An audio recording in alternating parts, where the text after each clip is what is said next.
Today we will discuss about the motor relearning program. Okay, so motor relearning program was developed by a car and Roberta Shepherd. इसमें क्या होता है कि जब हमारा motor control जब चला जाता है तो उसकी वजह से हमें जो नॉर्मल मूवमेंट्स करने में प्रॉब्लम आती है तो हम उस मूवमेंट को क्या करते हैं, हम रीट्रेन उसको रीस्टोर करते हैं, रीट्रेन कराते हैं उस मूवमेंट को, उनको रीलर्न कराते हैं कि जिससे कि वो जो पेशेंट जो है जो मूवमेंट वो नहीं कर पा रहा है ड्यू टू एनी स्ट्रोक और neurological dysfunction, so he will able to perform that movement. So it is based on the motor control and motor learning principle, and it focused on a task specific training, repetition and feedback, and it is used commonly in a stroke, rehabilitation and neurological disorder.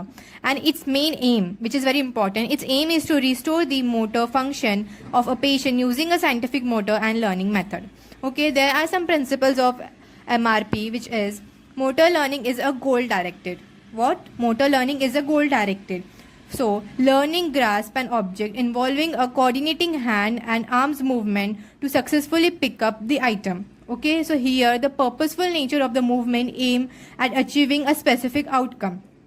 सो इसमें क्या होता है कि हमारा गोल होता है, motor learning is a goal directed, तो हमारा कुछ गोल होता है जो हमें उस चीज़ को अचीव करना होता है.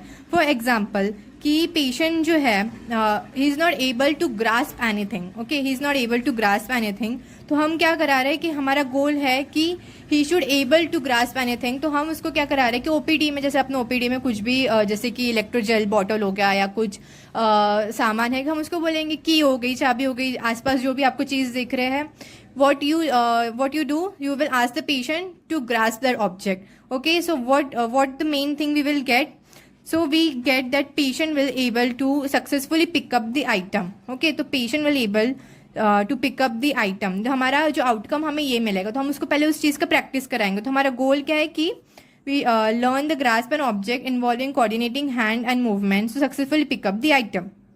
Now practice of a real life functional task. Now second principle is practice of a real life functional task. Okay, here the teaching task example like putting on shirt. अभी example कि patient जो है अपने घर पे वो shirt पहन नहीं पा रहा है ना, स्ट्रोक की वजह से क्या होता है, वीकनेस हो जाता है पूरे हाथों में, तो वो he is not able to putting on the shirt or he not able to putting the he is not able to buttoning of his shirt. तो हम क्या करेंगे उसको कि जो रियल लाइफ में उसकी प्रॉब्लम है हम उस चीज़ पे प्रैक्टिस कराएंगे पेशेंट की. Okay, then here is emphasize on problem solving and active participation. Here that patient encouraged to identify the problem themselves. Okay, the therapist will not be present with 24 hours with them कि उनको पता चले कि हाँ इनमें क्या क्या problem है. so the patient will know that what is their problem, what the things they're not able to do due to stroke, so they know their missing components. So ask the patient to find their identify what the things they're not able to do, which is known as a missing component, and they solve them through their structure practices. Okay, so here the active participation of patient is very important. Second is use a feedback and a mental practice. Here biofeed may be used in association with MRP in certain cases. तो कुछ cases में हम biofeedback भी use करते हैं. Biofeedback मतलब जैसे कि सामने जो है हम टीवी लगा के उनको वो मूवमेंट्स की प्रैक्टिस करा सकते हैं कि जिससे कि वो विजुअली वो देख सके कि हाँ मुझे कैसे मूवमेंट परफॉर्म करना है.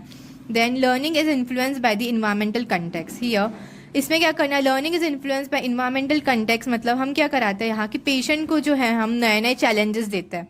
ओके, कि वो उस चैलेंजेस को वो कर सके कंप्लीट. फॉर एग्जांपल कि अगर patient is coming toward you on wheel chair. Okay, so you then अगर पेशेंट व्हील चेयर पे आ रहा है तो हम उसका क्या करेंगे कि हम उसको उनको स्ट्रेंथनिंग कराएंगे, स्ट्रेचिंग कराएंगे, उनका पैसिव मूवमेंट देंगे.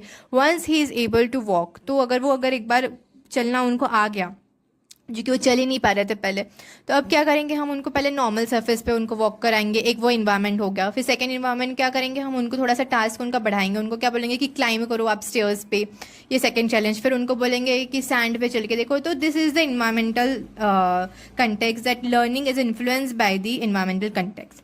Then there are some stages in MRP. There are 4 stages in MRP. First is analyze of the task. Second is practice of a missing component. Third is practice of the task. And fourth is transfers of training. Okay, first here we see what is the stage 1. Stage 1 say that analyze of the task. Here we will observe how the patient perform the task and identify the normal versus abnormal movements. Okay, so it is here the main role of the physiotherapist is that here you will observe the patient, how they are walking, their gait, analyze their shoulder, their knee, everything you have to observe, the normal, abnormal movement there. Once you identify the missing component, for example, that patient is unable to do a health strike, that they are unable to do the initial contact. ठीक है, अगर हमें पता चल रहा है कि patient जो इनिशियल कॉन्टैक्ट नहीं कर पा रहा है या वो अपना नी फ्लेक्स नहीं कर पा रहा है, so which is known as the missing component. Okay, so we identify, once we identify the missing component, then second is practice of a missing component. Then we will do there, here we practice of that missing component. अब जो missing component है, initial contact उसका नहीं हो पा रहा है, तो वो initial contact नहीं हो पा रहा है, उस चीज़ की हम practice कराएंगे उनको कि आप initial contact जो है patient से करवाना है, या knee flex नहीं हो रहा तो knee flex करने की practice करेंगे. Here in the second stage, here only we practice of the missing component. Okay. Then third is the practice of the task. Here we practice of the task. Third is the practice of task means अभी यहाँ here not only we practice of the missing component, here we practice of the whole task. Means in this stage there is a re-evaluation of the task is done. Okay, here we re-evaluate. This is done to see how much patient has improved. Okay. सो अब क्या करेंगे, अभी हमें पता था कि patient का जो इनिशियल कांटेक्ट नहीं हो रहा है, नी फ्लेक्स नहीं हो रहा है, तो हमने सेकंड स्टेज में क्या किया, उस दोनों चीज़ की प्रैक्टिस कराई. थर्ड स्टेज में क्या करेंगे, हम पेशेंट को पूरी तरीके से चलने बोलेंगे. ठीक है, वो पूरी तरीके से चलेगा. So here whole activity is perform by the patient to develop the neuroplasticity. Okay, तो हम उसको पेशेंट को जो है पूरा उसका जो गेट एनालाइज करेंगे, उसको पूरी तरीके से अच्छे से चलने बोलेंगे और प्रैक्टिस करेंगे अपने होल टास्क की. Okay, with the multiple repetition of the task. ऐसा नहीं है कि एक दो बार चल के हो गया नहीं. You have to do it multiple time. Then stage 4 is the transfer training. Here apply the task in a daily life context. Modification is done. In transfer training you have to modify the task. How you modify it? For example, once the patient, I already told that if you got to know that patient is able to walk, so then you will create some challenges to the patient. For example, once the patient is able to walk normally, place some obstacle in his pattern. आपने देखा होगा OPD में या clinic में, तो हम कुछ obstacles create करते हैं कि उनको बोलेंगे कि इधर से आप जो है आपको थोड़ा सा अपना जो है नी पूरा मतलब फ्लेक्स करके आपको चलना है पूरा नी, और कुछ ऑब्स्टिकल क्रिएट करेंगे, उनको बोलेंगे कि इस ऑब्स्टिकल से आपको चल के दिखाना है, सैंड पे चल के दिखाओ, ग्रास पे चल के दिखाओ, अलग अलग इन्वायरमेंट पे चल के उनको दिखाना है. once they like pass these challenges, so that means they are now able to walk properly. Okay, ऐसा नहीं है कि सिर्फ एक बार वो चलना आ गया उनको तो मतलब वो अभी पूरी तरीके से चल सकते नहीं. अपने को उनको हर तरीके से उनको चलते आना चाहिए, हर ऑब्स्टिकल वो जो है वो उनको फेस करते आना चाहिए, उस ऑब्स्टिकल में पास होना चाहिए. Now there are, for example, अभी यहाँ मैंने एग्जाम्पल दिया है goal of the motor relearning of upper limb. ठीक है, in upper limb what we will do, analyse of the task. Here we analyze of task like observe how the patient currently perform the activity. Again, main जो अपने को question क्या आता है, MHS वाले question क्या पूछता है कि what are the principles and what are the techniques of the motor relearning program. तो टेक्निक में हमें ये चार जो है ये स्टेजेस है उसी को एक्सप्लेन करना है. Either they can ask for the upper limb और the lower limb. So same है, लोअर लिम का आया तो लोअर लिम में ये चारों स्टेजेस में वो एग्जाम्पल जो है वो फिट करना है अपने को, और अगर मोटर अपर लिम के लिए आया तो मैं ये बता रही हूँ कि फर्स्ट हम क्या करेंगे, analyse of the task. Here observe how the patient currently perform the activity. Okay, identify the missing component like example उनका पुअर शोल्डर है, पुअर शोल्डर स्टेबिलिटी है या लिमिटेड रिस्ट एक्सटेंशन है. For once you identify the abnormal synergy और any abnormal movement, then second practicing that missing component. Okay, now elbow extension during ridge, forearm supination, shoulder stability holding arm in flexion without hiking. For example, अगर हमें पता चल रहा है कि patient का जो है वो जो रिस्ट जो है वो एक्सटेंड हो ही नहीं पा रहा, ठीक है, एक्सटेंड नहीं कर पा रहा है पेशेंट, तो क्या करेंगे हम उनको प्रैक्टिस कैसे कराएंगे.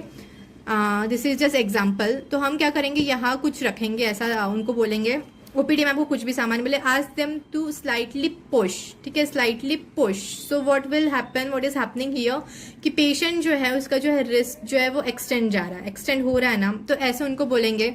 सो the we achieve that goal. क्या हमें अचीव मिलेगा कि उसका पेशेंट का जो है वो रिस्ट एक्सटेंशन हमें अचीव मिलेगा. देन वंस यू नो कि अभी अपने को मिसिंग कंपोनेंट पे हमने काम किया, अब क्या करेंगे, practice of the whole task. Practice of whole task में क्या करेंगे, if you know that patient is unable to do the wrist extension, ठीक है, वो रिस्ट एक्सटेंड अपना नहीं कर पा रहा है पूरी तरीके से, या अपना एल्बो एक्सटेंड नहीं कर पा रहा है, तो क्या करेंगे, हमने उस चीज़ पे वर्क किया उसके, ठीक है, प्रैक्टिस किया उस चीज़ के ऊपर। अब क्या करेंगे, प्रैक्टिस करेंगे होल टास्क पे, लाइक रियल लाइफ जो प्रॉब्लम है उस चीज़ को वो हम सॉल्व करेंगे। कैसे, उसको बोलेंगे रीचिंग टू दी शेल्फ, किसी ऑब्जेक्ट को हम बोलेंगे कि तुम्हें रीच करना है ना, टच करने बोलना है, या ग्लास में पानी भरने की प्रैक्टिस करानी है। तो जैसे कि क्या हो रहा है कि he is able to grasp, और वो उसके साथ साथ जो उसका प्रॉब्लम है, जो वो चीज़ नहीं कर पा रहा था, ग्रास नहीं कर पा रहा था, या सुपिनेशन नहीं हो पा रहा था, तो वो भी चीज़ जैसे कि टर्निंग ऑफ नॉब, तो जैसे सुपिनेशन नहीं हो रहा तो सुपिनेशन की हमको प्रैक्टिस करानी है ओपीडी में। जिससे कि फिर रियल लाइफ में क्या करेंगे, practice of the whole task में हर चीज़ हम पूरा हाथ की प्रैक्टिस करेंगे उनके, चाहे वो रिस्ट एक्सटेंशन हो, एल्बो एक्सटेंशन हो, यहाँ सबका सब देखो हर चीज़ वो काम आ रही है, और जो कि रियल लाइफ फंक्शन में भी उसकी हेल्प हो रही है ना। फिर then is a transfer training. अब क्या कराना है, प्रैक्टिस कराना है हमें डिफरेंट इन्वायरमेंट में, अलग अलग जगह पे उस चीज़ की प्रैक्टिस करानी है। एंड फिर last 5 strategy for the patient learning was, first is the verbal instruction, okay, visual demonstration, manual guidance, and feedback, and consistent practice. This 5 point is very important. That is the MRP.